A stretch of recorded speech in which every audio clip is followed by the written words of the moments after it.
Okay, மத்தியானம் கொஞ்சம் ஓவராக பேசியிருப்பேன் இந்த டே எப்படி போக போகுதுன்னு. இருந்தாலும் இன்றைக்கி நம்மளை க்ரூம் பண்ணிக்கிற ஏதாவது ஒரு விஷயம் நம்ம பண்ணி தான் ஆகணும். எனக்கு பிடிச்ச மாதிரி நான் இருக்கணும்னு சொல்லியிருந்தேன் இல்லையா, அதில் ஃபஸ்ட்டு ஒன்று நான் எப்போவுமே ஒரு மாதிரி ட்ரெஸ்டப்பாக இருக்கணும்னு நினப்பேன், பர்ஃபெக்டாக இருக்கணும்னு நினப்பேன். அது என் புத்திக்குள்ளே யாரோ எழுதி வச்ச மாதிரி அப்படி தான் நடந்துக்கணும் அப்படின்னு நினப்பேன். இன்றைக்கி பர்த்டே அதுமா எனக்கு பிடிச்ச மாதிரி ஈவன் பாத் கூட எனக்கு பிடிச்ச மாதிரி எடுத்துக்கணும்னு ஆசை. அதுக்கு ரெகுலராக இப்போ நான் shampoo and hair mask use பண்ணுறேன். அது என்னென்னு காட்டுறது, இது ப்ரொமோஷன் வீடியோலாம் கிடையாது. பல மாதத்துக்கு இதை நான் சர்ச் பண்ணி வாங்கலாமா வேணாமா, ஒர்த்து இல்லையா, இல்லை 2 ரூபா ஷாம்போட முடிச்சுக்கலாமான்னு யோசிச்சு இது வாங்கினேன். பட் என்னோடய ஹேர் முன்னாடிக்கு இப்போ நல்லா இருக்குன்னா அதுக்கு மெயின் ரீசன் இதுதான். என்ன ஷாம்பு யூஸ் பண்ணுறேன்றதை உங்களுக்கு நான் காட்டுறேன். அதான் அவங்க ஷாம்பு பேர் anatomy ultra smoothing shampoo and அதே ஃப்ளேவரில் தான் ஹேர் மாஸ்க்கும் பார்த்திங்கன்னா எடுத்திருப்பேன். இது ரெண்டும் தான் நான் இன்றைக்கி போட்டு குளிக்க போகிறேன். அதுக்கு முன்னாடி குளியல் பொடின்னு ஒன்று யூஸ் பண்ணுவேன், அது என்னென்னு காட்டுறேன். இது பாடி ஃபுல்லாக அப்ளை பண்ணிக்குவேன். பண்ணிவிட்டு கிட்டத்தட்ட ஒரு 1/2 அன் ஹவர் ஊற விட்டுட்டு அப்படியே வாஷ் பண்ணி நல்லா ஸ்க்ரப் பண்ணிவிட்டு அதை வாஷ் பண்ணி எடுத்துட்டோம் அப்படின்னா உங்களுக்கு ஸ்கின்னே ஒரு மாதிரி க்ளோவாக பளபளன்னு இருக்கும். அதான் இந்த பாத்தோட ரொம்ப இது குளியல் பொடினா அவ்வளோ ஒரு பர்ஃபெக்டாக இருக்கும். எந்த குளியல் பொடினாலுமே நல்லாயிருக்கும், ஏன்னா கண்டிப்பாக மூலிகை சேர்த்துருப்பாங்க. அதனால் நான் என்னோடய வீட்டில் செய்கிற குளியல் பொடி காலி ஆயிடுச்சு, அதனால் என்னோடய ஃப்ரெண்டோடது எடுத்திருக்கேன். அது பார்த்திங்கன்னா ஆறுமுகம் நலங்கு மாவுன்னு சொல்லிட்டு அவங்க சேல் பண்ணுறாங்க. நான் சேல் பண்ணுறதுக்காக வச்சுருந்தேன், பட் இப்போ இல்லைன்றனால அதை எடுத்து நான் குளிக்கிறேன்.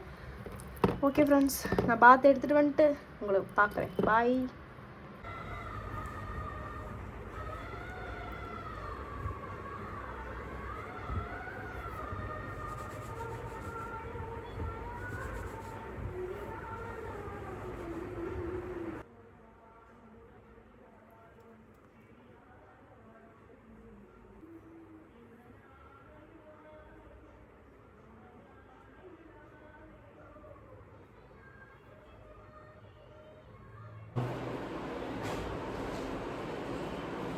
பர்த்டே வ்ளாக் ஊற்றிக்கிச்சு. ஏன்னா என் பையனுக்கு உடம்பு சரியில்லை, ஃபீவரு, திடீர்னு 101 டிகிரி ஃபீவர் ஆயிடுச்சு.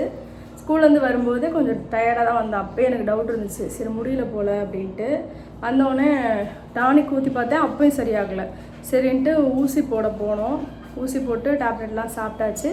இப்போ நைட்டு அவனுக்கு கஞ்சி வச்சு கொடுத்துட்டு அதுக்கப்புறம் எங்களுக்கு என்ன செய்யலாம் அப்படின்னு, ஏதாவது ஸ்பெஷலாக சாப்பிட்டுக்கலாம், ஒன்றுமே தான் பண்ணலையே அப்படின்னு சொல்லிட்டு யோசிக்கும்போது சின்ன பிள்ளைய வச்சுக்கிட்டு நம்ம அவனை பார்க்க வச்சு சாப்பிட வேணாம்னு டிசைட் பண்ணோம். பார்த்தா என் பெரிய பையன் அழ ஆரம்பிச்சிட்டான், எனக்கு சிக்கன் ரைஸ் வேணும், ஷவர்மா வேணும் அப்படின்ட்டு.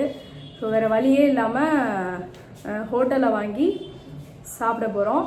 அவனுக்கு இது கொடுத்தாச்சு, கஞ்சி கொடுத்து மருந்து கொடுத்தாச்சு. அவனே குட் பாயாக வேண்டாம், எனக்கு சிக்கன் ரைஸ்லாம் வேண்டாம் அப்படின்ட்டு. அவனுக்கு வாய்க்கு நல்லா இல்லை போல், அதனால் வேண்டான்ட்டான்.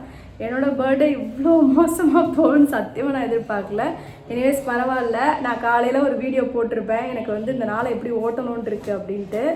செலப்ரேஷனே தேவையில்லை, என் பிள்ளைக்கு உடம்பு சரியில்லை, எனக்கு அதுதான் இம்பார்ட்டன்ட். சரி ஓகே, அட்லீஸ்ட் சாப்பாடாவது இப்படியாக சாப்பிடுவோம் அப்படின்னு சொல்லிட்டு. ஏன்னா இன்றைக்கி சாம்பார் தான் வச்சுருந்தேன் நான், சாம்பார் கேரட்டு. எந்த பர்த்டேவும் இவ்வளோ மோசமாக போனதே கிடையாது, அவ்வளோ மோசமாக போயிருக்கு. கேக்குமே ஃப்ரெண்ட்ஸ் கேட்டாங்க, நான் வேணான்ட்டேன். அவங்களுமே கொஞ்சம் பிஸியாக இருக்கிறதுனால கேக் கட்டிங்கும் கிடையாது இன்னைக்கு, ஒன்லி சாப்பாடு மட்டும்தான். ஓகே, இப்போ என்ன நான் வாங்கியிருக்கேன்னு உங்களுக்கு நான் காட்டுறேன். எல்லாரோட பர்த்டேக்குமே முன்னாடி நின்று ஒன்றா பண்ணுவேன். இப்போது என் பர்த்டேக்கு யாருமே கூட இல்லை, பட் இருந்தாலும் அவங்கவுங்க சுச்சுவேஷன் பரவாயில்ல அப்படின்னு சொல்லிட்டு நானே மனசு தேத்திக்கிட்டேன். இன்றைக்கி ஸ்பெஷலாக ஆர்டர் பண்ணியிருக்கிறது சிக்கன் ரைஸ், கொத்து பரோட்டா, 2 புரோட்டா ஷேர் பண்ணி இதை சாப்பிட்டோம்.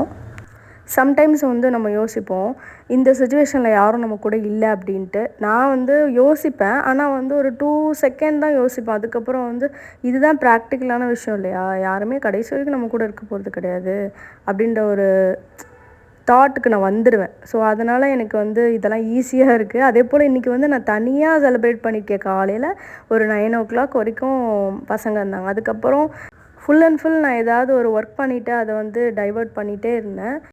பட் தனியாக பர்த்டே செலிப்ரேட் பண்ணுறது அதுவுமே ஒரு ஹாப்பியான விஷயம். எதுவுமே பண்ணாமல் கேக் கூட கட் பண்ணாமல், ஈவன் நான் பர்த்டே ட்ரெஸ் கூட போடலை.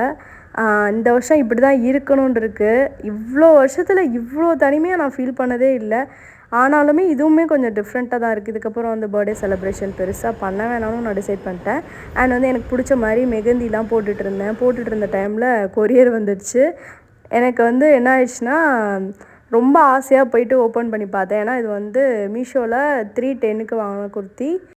என்னோடய பர்த்டே ட்ரெஸ் வந்து நீங்கள் பார்க்கணுன்னா சொல்லுங்கள். கண்டிப்பாக நான் வந்து ஷார்ட்ஸ் எதுலையாவது உங்களுக்கு வந்து வேர் பண்ணி காட்டுறேன். இந்த வீடியோ பார்த்து எல்லாருக்குமே ரொம்ப நன்றி. அடுத்த ஒரு சூப்பரான வீடியோவில் பார்க்கலாம். பாய்.